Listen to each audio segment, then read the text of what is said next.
Well, Damon, there has and will be a lot of talk about the environmental impacts of the restoration, the historic restoration of Pinehurst No. 2. As Bill Corr says, we're going back to the future. But the conservation of water and other resources is actually really a byproduct of not just the restoration of No. 2, and not just for the long-term future of the game, but this is really about the long-term future of the cradle of American golf. In 1948, he designed, built, or restored over 400 courses in the United States. I think if Donald Ross were alive today, first of all, he would say of all the magnificent golf courses he built in the United States, I do think he would say this is my masterpiece. Jack Nicklaus has said from time to time it's probably the most architecturally perfect golf course he's seen.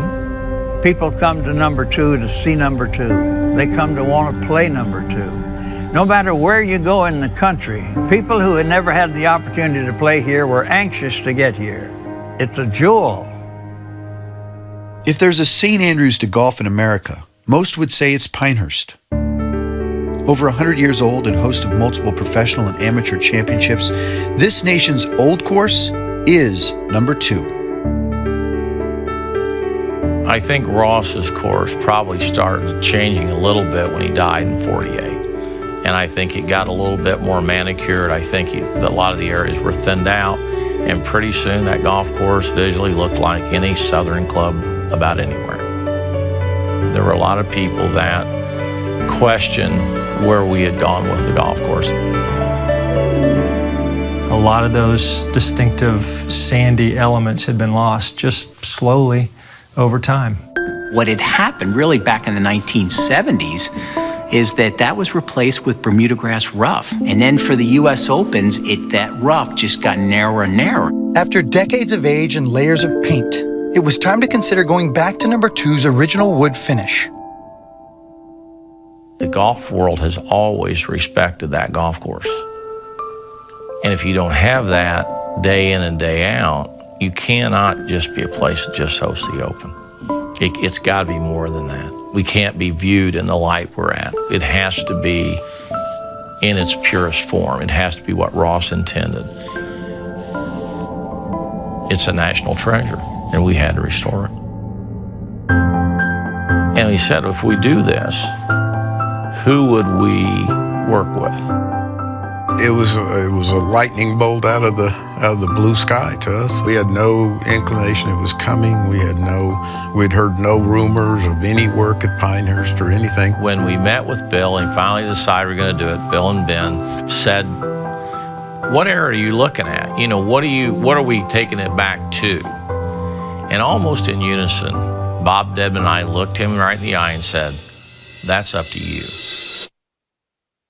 Probably the discovery that led to all our confidence and the project itself was the fact that a man by the name of Craig Disher, he said, I have 8 by 10 photographs of every single hole on Pinehurst No. 2, taken on Christmas Day, 1943. You could see the outlines of the fairways, the outlines of the greens. You could see people playing golf. The more old pictures that we could see, the better off it was.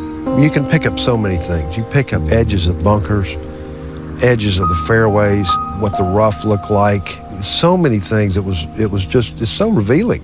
We took them out there, looked at the flag center lines and the flags on the edges of where the fairways were, stood with a photograph, they matched perfectly.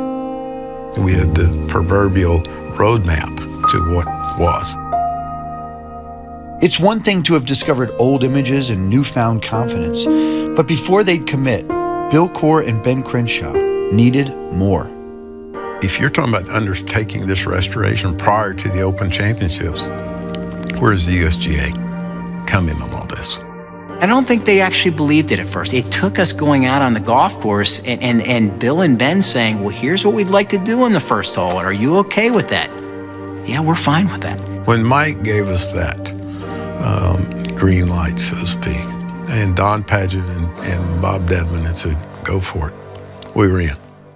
The historic restoration was not void of resistance to change.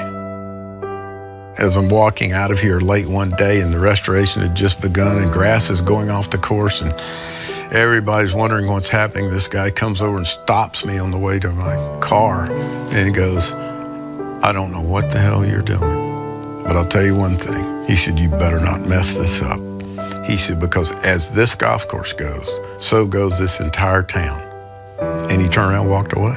We stripped out those 35 acres of grass, and that's when people thought, what are you doing? This is perfectly good grass. Anybody in town who needed grass could come by and just pick it up. So that sod went all over Moore County. It's on football fields, churches.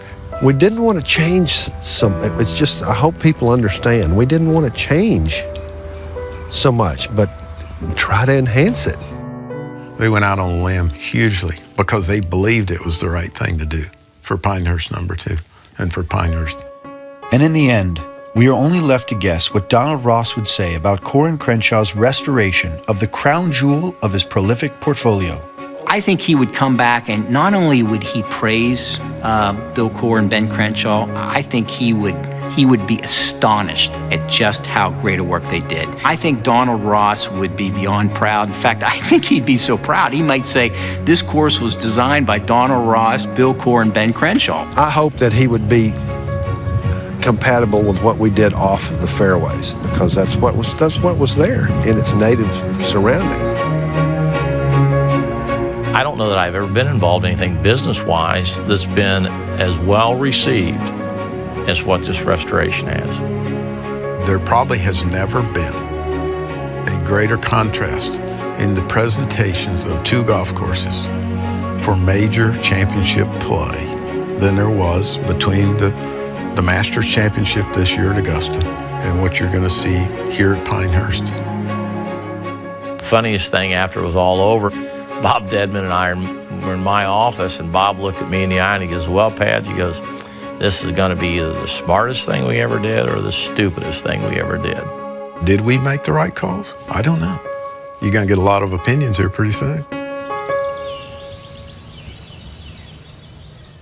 Matt, I imagine the opinions are already coming in hot and heavy. What are people saying? You've reported on this story of the restoration like few other people's. What is the reaction in town right now and at the golf course?